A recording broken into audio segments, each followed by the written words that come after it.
you. I respect your views. Please allow me to share mine. গাজায় ধ্বংসস্তূপ আর বারুদের গন্ধে মোড়া দিনগুলোতে অবশেষে যুদ্ধবিরতি চুক্তি চূড়ান্ত হয়েছে। একদিকে ফিলিস্তিনের স্বাধীনতাকামী হামাস, অন্যদিকে বর্বর ইসরায়েল। এই চুক্তি কার্যকরে গুরুত্বপূর্ণ ভূমিকা রেখেছে যুক্তরাষ্ট্র, মিশর, কাতার ও জাতিসংঘ। তবে 14 জানুয়ারি মঙ্গলবার বিদায়ী মার্কিন পররাষ্ট্রমন্ত্রী অ্যান্টনি ব্লিংকেন নিজ দফতরেই পড়লেন তোপের মুখে।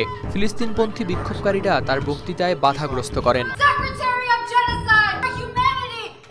একজন নারী চিৎকার করে তাকে আখ্যা দেন গণহত্যামন্ত্রী বা সেক্রেটারি অব জেনোসাইড বলে। তিনি অভিযোগ করেন ব্লিংকেনের হাতে লক্ষ লক্ষ নিরীহ মানুষের রক্ত লেগে আছে, তারা তা ভুলবেন না। বিক্ষোভকারীরা গাজার প্রতি সংহতি জানিয়ে ব্লিংকেনকে যুদ্ধাপরাধী ও দানব বলেও অভিহিত করেন।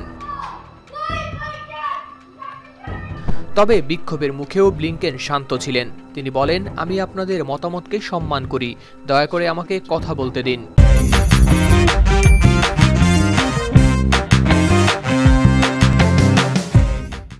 এছাড়াও আরও 2 বার বাধার মুখে পড়েন ব্লিংকেন। অন্য এক বিক্ষোভকারী তাকে দানব এবং যুদ্ধাপরাধী বলে অভিহিত করেন।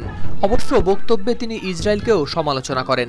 পশ্চিম তীরে ফিলিস্তিনিদের বিরুদ্ধে সহিংসতা বন্ধে ব্যবস্থা না নেওয়া, গাজার পুনর্গঠনে বাধা দেওয়া এবং ফিলিস্তিন কর্তৃপক্ষের কর রাজস্ব আটকে রাখার নীতির বিরুদ্ধে কথা বলেন। ব্লিংকেন জানান, তিনি ইসরায়েলকে চাপ দিয়েছেন বেসামরিক নাগরিকদের সুরক্ষা নিশ্চিত করতে এবং গাজায় মানবিক সহায়তা প্রবেশের অনুমতি দিতে।